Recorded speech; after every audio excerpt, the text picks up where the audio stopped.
जय श्री राम। आप सभी को बड़सायत अमावस्या की ढेर सारी शुभकामनाएं। भद्र देश में अश्वपति नाम का राजा था जिसके कोई संतान नहीं थी। उसने बड़े बड़े पंडितों को बुलाया और कहा कि हे पंडित जी, आप ऐसा कोई उपाय कीजिए, ऐसा कोई उपाय कीजिए जिससे कि मुझे संतान सुख की प्राप्ति हो। तो पंडितों ने कहा, हम ऐसा उपाय तो कर सकते हैं जिससे आपको संतान सुख की प्राप्ति हो। आपके भाग्य में एक कन्या का योग है, लेकिन वो कन्या 12 वर्ष की आयु में विधवा हो जाएगी। राजा को ये सुनकर बड़ा ही दुख हुआ। उन्होंने खूब यज्ञ हवन इत्यादि करवाए और इससे उनकी पत्नी गर्भवती हुई और उनकी यहाँ एक सुंदर सुकन्या का जन्म हुआ जिसका नाम सावित्री रखा गया। फिर राजा ने पंडितों को बुलवाया और पूछा कि कैसे मैं अपनी पुत्री का भाग्य बदल सकूं। तो पंडितों ने बताया कि उनकी इस बेटी को हमेशा पार्वती जी की और बड़सायत अमावस्या की पूजा करनी होगी।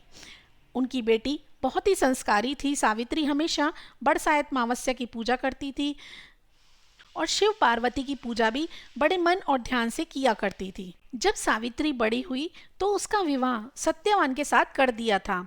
सावित्री के सास ससुर अंधे थे। सावित्री उनकी बहुत सेवा करती थी। सत्यवान जंगल से लकड़ी तोड़कर लाया करता था, लेकिन सावित्री को एक बात पता थी कि जिस दिन उसका पति 12 वर्ष का होगा उस दिन उसकी मृत्यु हो जाएगी। जिस दिन उसका पति 12 वर्ष का हुआ उस दिन मैं अपने पति से हाथ जोड़कर बोली, आज मैं भी आपके साथ चलूंगी। सत्यवान ने कहा, अगर तुम मेरे साथ जाओगी तो मेरे अंधे माँ बाप की सेवा कौन करेगा? अगर वे कहेंगे तो मैं तुम्हें साथ में ले चलूंगा। फिर वे अपने सास ससुर के पास गई और जाकर बोली, आप कहें तो क्या मैं आज जंगल देख आऊं? सत्यवान के माता पिता बोले, ठीक है, आज तुम जंगल घूमने चली जाओ, देख कर के आओ। जंगल में जाकर सावित्री लकड़ी काटने लगी और सत्यवान पेड़ की छाया में सो गया। उस पेड़ में सांप रहा करता था और उसने सत्यवान को डस लिया।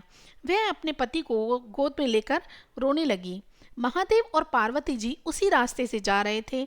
सावित्री ने उनके पैर पकड़ लिए और बोली, मेरे पति को जिंदा कर दो, मैं अभागन क्या करूंगी?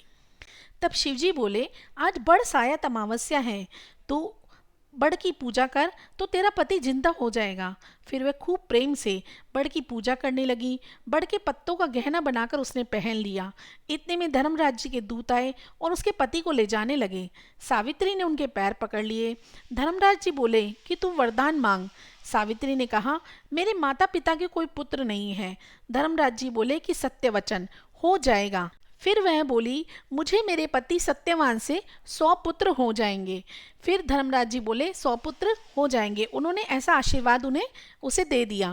फिर धर्मराज जी सत्यवान को ले जाने लगे। तब सावित्री बोली कि हे महाराज, आप मेरे पति को ले जाएंगे तो पुत्र कहाँ से होंगे?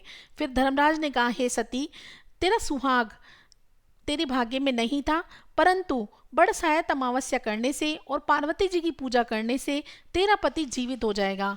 और सारे शहर में ढिंडोरा पिटवा दिया कि कहते सुनते जेठ की अमावस्या जब भी आएगी सभी पेड़ की पूजा करना, बड़ के पत्तों का गहना बनाकर पहनना, बायना निकालना। हे महाराज, जैसे बड़ अमावस्या ने सावित्री को सुहाग दिया उसी प्रकार सभी को देना। जो भी इस कहानी को कहता या सुनता है उसकी सभी मनोकामनाएं पूर्ण होती हैं।